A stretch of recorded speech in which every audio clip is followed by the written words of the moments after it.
Now, I don't know if you guys know this, but I was watching the fucking Netflix adaptation of Bleach, and I'm like, huh, this is hot garbage. And then I was thinking, what could be even worse than this? And then the Netflix adaptation of Death Note came out, and I'm just like, everything about this movie should not exist and should die in the pits of fucking Satan's asshole himself. Now, for the people that have only seen the movie and have not seen the anime, what are you doing with your life, first of all? And second of all, if you actually think it's good, you clearly don't know how good the anime is at all. Honestly, I don't know how people can just watch Netflix adaptations of anime but not have actually seen the anime and think, oh yeah, this film is great. As the weeps are fucking moving through their seat trying to fucking think, oh yeah, let me just beat the shit out of this fucking bullshit L and this bullshit like Yagami and this fucking bullshit chick who don't fucking know anything and are just absolutely not related to the fucking character whatsoever. First, let's start off with the fucking bullshit story, alright? So the story starts out pretty bland. It's just fucking Light writing in his fucking notebook, doing people's homework. Just a normal day on the schoolyard as the cheerleaders are having a nice time making a pyramid, hoping one of them would fall. The Death Note lands right in front of Light Yagami, which Light then notices, picks up the Death Note, and was very curious and wondering what the hell it is. Honestly, if a notebook landed on you, wouldn't you be fucking curious, especially if it reads the words Death Note? It starts raining, everyone starts running towards the building, and while everyone's running towards there, Light Yagami runs into a student who's being bullied. No, not just any bully, no, fucking Kenny. Yeah, because Kenny is such a very intimidating name. Like, if I were to get fucking bullied, dude, it's gonna be by Flash from Spider-Man 1. He is a bully. He knows what he's doing. This dude just got on top of him like he's riding a fucking cowgirl. Now, his freaking smart plan is, yeah, let me just tell Kenny that he got held back a year, and that if he hits me, yeah, you're basically hitting a fucking minor. And what's he get for it? Yeah, he gets Falcon punched to the face. Then L gets in trouble by the principal because he was doing other people's homework, yet the principal didn't give a shit that the fact that he just got punched in the fucking face. Principal was like, yeah, I know I found you like in the fucking alleyway behind the school, you know, punched in the face, had a black eye, just curled up in a ball in pain, but you know, I'm gonna give you detention because you were doing other people's homework. That's more important. Light Yagami opens up the Death Note by getting curious, and who pops up? Ryuk by William Dafoe, you know, the person who's trying to save this movie. Maybe he could have, you know, just give him more screen time, because I'd rather watch him, because he did way better than anyone else in this movie. Now, after Light has read all the rules and stuff like that, Ryuk tells him to use the Death Note, which he does, and he uses it on Kenny. Some bullshit chain reaction happens, and Kenny dies. Oh my god! They killed Kenny! You bastard! Now here's my fucking pet peeve. Kenny wasn't supposed to fucking die. Light never killed anyone fucking innocent. No, he killed a fucking criminal as his first victim. Another thing is, I know this is not important, but the fact that this room was left a fucking mess the entire time. Like, who cleaned it up? The fucking teachers? I would be pissed. Like, I feel bad for this fucking janitor. Who do they think he is? CL from Black Butler? We then proceed to Light having a nice calming dinner with his dad. But the problem is, where the fuck's his mother and his sister? I know they weren't really that important in the fucking anime, but still, that's some bullshit right there. Have at least some sort of fucking facts in there. 90% of this movie just came out of the director's asshole. Now the mother, we know where she is, but the sister's still not involved. So the mother was killed by a fucking murderer, first of all, who got off scot-free. The fact that he got off scot-free when the dude's a cop, like, it makes no sense. Another thing is, Light is supposed to be a really fucking smart kid, right? Big brains, my guy. Then how come he's acting like a fucking whiny-ass 13-year-old teenager who's going through an emo phase? Sir Waffles. Rule 28. Each death must be physically possible, so no shark attacks while someone's on the toilet.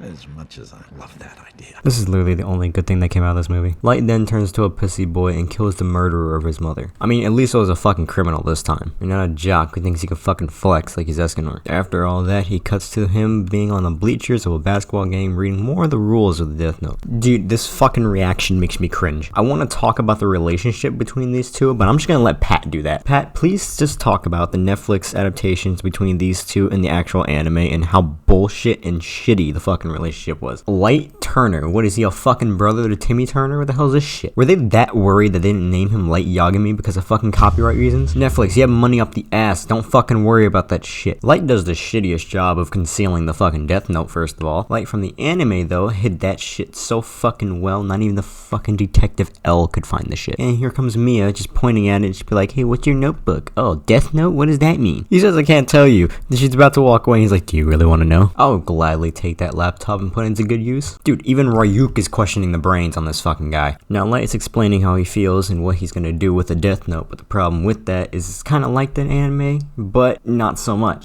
If anything, I think you're not crazy enough.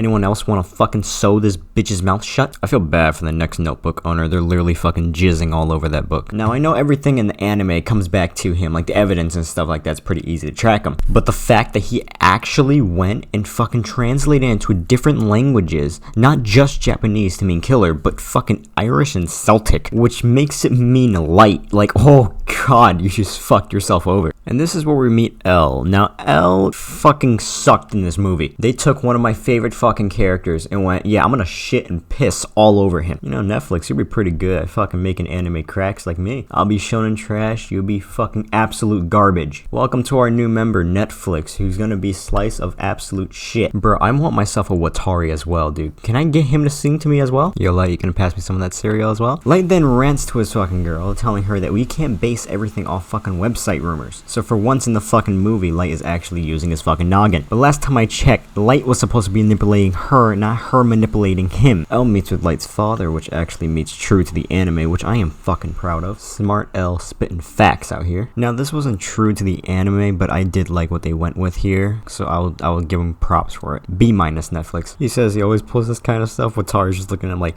yep. I like how his dad says, oh yeah, I don't know if I'm right next to a murderer. Light's just looking at him like, are you sure about that? Light's very scared of being hung. Look, I mean, come on, how can you be scared? Look at Sayori, man, she's doing fine. Now, Elle already suspects that Light is Kira, so he stuck a bitch on him. Light's father gets pissed off, but I really wouldn't. I thought you can sense when someone's a murderer. Are your Kira senses tingling, Hom Pops? Light goes on a fucking rant telling Mia that she is dumb for actually thinking that using the death note to kill the agents is gonna stop anything and not lead it back to him. The fact that I just said that in one take actually makes me happy. Now this is where we see the good Light, you know, the one that's actually very careful and super smart. But then I don't know what happens. Maybe he fucking lost a few chromosomes talking to Ryuk. This is some dumb shit that happens later on. Okay, yep, I'm officially pissed off. Okay, oh god, fuck me. So Mia goes upstairs, packs her bags, leaves Light because the quote-unquote work she has to do is the fact that she wants to kill the FBI agents behind his back. Which she does, which brings me to the second point that pissed me off. Since when did Elle become an emotional little bitch? Dude was literally trembling, about to drop the phone and start breaking down crying because not only was he pissed off, but he was actually sad that he lost someone. That's not the Elle I knew. The Elle that I knew from the fucking anime didn't give two shits whether he or you died whatsoever. He would have gladly sacrificed you and himself just to figure out who the hell Kira was and bring him to justice. But no, bud, just go in there and cry in the corner because your parents didn't buy you My Chemical Romance tickets. Where are you? And I'm so sorry. Light tries to threaten Ryuk by telling him, I'm gonna put your name in the book if you fuck with me again. Real smooth, Light, real smooth. Yeah, let's threaten the death god that actually made the book that you have. Ryuk tells Light, yeah, good luck, because the most anyone's ever gotten was 2 letters in my name out of 4. Light's father does a big speech threatening Kira. All a big plan made by Elle. Mia tries to kill Light's father, which Light goes, bitch, get the fuck off my dick. You see, Light didn't come to his senses that he was a bad guy till the very fucking end. And the way he did it in the anime was amazing. The laughter he gave out that was so maniacal was actually what made it so amazing. But the way they did it in the Netflix adaptation was very dumb. The reason he says he's a bad guy was because he blames it on fucking Ryuk. Like, I get this dude's a death god, but don't blame the death god who's trying to save your fucking movie. That little bit of him just going, oh, just making sure you didn't die, and then just straight up going, excellent, good job, and then just hanging up the phone because he doesn't give a shit whatsoever. That's the actual Elle I remember. Elle just straight up figured out that Light's Kira because he didn't kill his father. Elle then goes and confronts Light in the beautiful sitting posture he does. They basically have a back-and-back conversation of just how Light is Kira, and Light's like, no, I'm not. I like how of all those fucking utensils he could have grabbed, there's a knife in that cup, you do know that, right? But you grab the fucking fork? What is that gonna do? That's not very fucking threatening. And Light jumped too. Like, why did you jump? It's a fork. Maybe he just wanted to eat the gelato.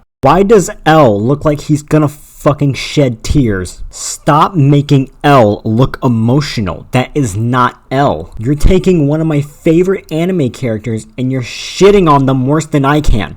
I'm a fucking cheerleader, Light. Thanks for stating the fucking obvious, you useless bitch. Sakura's fucking smarter than you, and she actually had the balls to tell the 4th Hokage, who are you? She tells Light she fucking loves him, but it's basically just another Sakura move right there too, saying that she loves Naruto. It's actually fucking dumb. I'm getting so fucking triggered at this relationship right now, like I'm actually pissed. So these dumbass movie directors think, oh yeah, let's write Watari, nothing else, in the notebook, and that's gonna control him. No last name, no middle name, no nothing, just Watari. Like, there could be other fucking Wataris in the world. How are they gonna know which one's gonna be controlled? Because you saw a picture of his face? Last time I checked, you had to write his full name. Wasn't that a rule in the fucking notebook? Or did they just fucking gloss over that shit too? They made Watari a fucking laughing stock. Watari was like the second best, third best, okay, he was one of the best butlers. When his dad said you have to choose the lesser of two evils, that was basically a reference to what's gonna happen at the end. I will further emphasize that once we get there. Light doesn't have the book, but Mia does, so I guess it's an okay situation, but still, Mia has it, so it's not very okay. We then proceed to a Watari being at the academy, which he fucking goes and looks through files. While Watari is looking for L's real name, we have Light and Mia at the prom.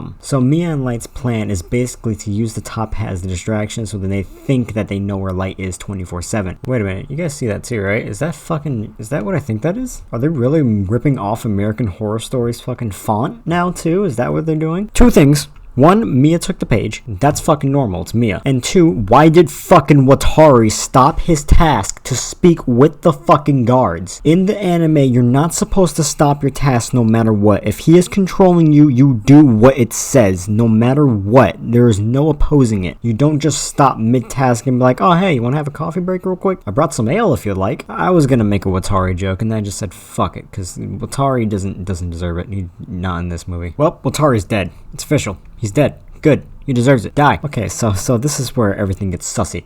Alright, Mia tries to manipulate Light by telling him that she wants a notebook because she wrote his name in the fucking notebook. Another thing, Watari wasn't supposed to die until L died. And then not only that, but L starts using a gun. L doesn't use a gun. He never used a gun, never touched it, never cared for it. L, you even said it yourself when you were talking to Light in that confrontation. Waffles, please do the honor and play the clip. I don't even carry a gun. It's distracting. So because Watari is dead, L is now going on a fucking manhunt for Light. What did I tell you? Look, a little emotional 13-year-old who has way too much problems with her daddy. Light finally makes a good decision for once in this movie, but you're about to see why. A very shitty, boring chase scene. Two things I wondered when L went into the kitchen to chase after Light. One, what did that poor guy deserve to get his face smashed into a soup? And two, why did L crouch run across that table for some reason? It was completely unnecessary. L, you didn't need to shoot 2 shots. 1 shot would have been fine. I mean, it is a fucking warning shot. You don't need 2 shots to warn someone. L would just tell us the person that just happened to walk into the fucking confrontation that Light is Kira. Which then L gets smacked over the freaking head with a plank. And the dude, only thing he has to say is, Lord Kira. Light takes the gun and runs off. Now, when Light and Mia get on the Ferris wheel, this is where the big brain plays come in, but they're like iffy. At least to the real Death Note fans. Now, since they are cornered, here is where the thing comes in hand. Remember when the Light was in that computer room and he was writing something in the notebook? Well, guess what? That boy was writing an essay. It depends on whether Mia will or will not take the book. If she does, she dies. If not, well, we don't fucking know because she takes the book anyways. We then get a flashback of Light writing Mia's name in the notebook. The Ferris wheel starts breaking and crashing down. Now here's the fucking thing. Mia falls and lands in a big fucking thing of flowers like she's Assassin's Creed and dies, of course.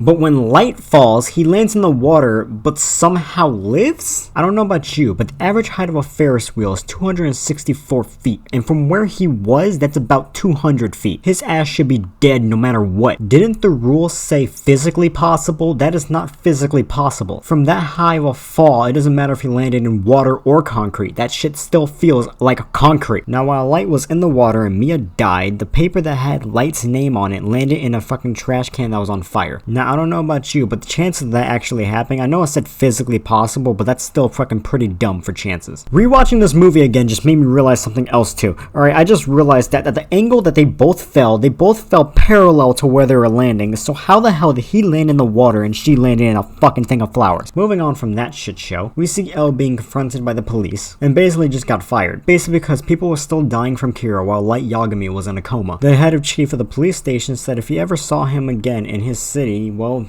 he's gonna get arrested. Now, basically, Light wakes up in the hospital and his father says, oh yeah, I know you're Kira. Light then explains everything to his father, which I don't get why, since in the anime, he never explained shit to his father even when he was on his deathbed. L starts piecing things together, realizing the one that killed Watari was actually his fucking bitch. That's right, the one and only Shinigami slut Mia. L then says stop the plane as he runs over to Light's house. Forced entry, by the way, where the fuck are the police when you need them? And found a piece of the notebook that was in the calculus textbook that Mia had. And for some reason, the Netflix director actually thought, let's make L cry like a little bitch and almost write Light Yagami's name in there. Light wakes up and his dad walks into his room. His father says that he knows that Light is Kira. Light then grabs a doctor who has done horrible crimes and controls him to put Light into a coma for 2 days. After he's done his dirty deed, he jumps off a building and kills himself. He also wrote the name of a pedophile who retrieves the death note, and if anyone pops up on the news, he shall write their names down for Light while he is in the coma. He then returns the death note to Light and then also kills himself. Light then brings up the quote that his father said earlier, you gotta choose between the lesser of two evils. Light being the lesser evil between him and Mia. Thank God that shit show's over. Thank you for fucking watching the video. I am done with this movie. Waffles, I am so sorry you had to endure the pain. I'll make it up to you and send you an anime trap in your bed next week. But anyways, thank you for watching. Like and subscribe. If you have any suggestions on what to make next, just leave them in the comments. So sit back and enjoy the show.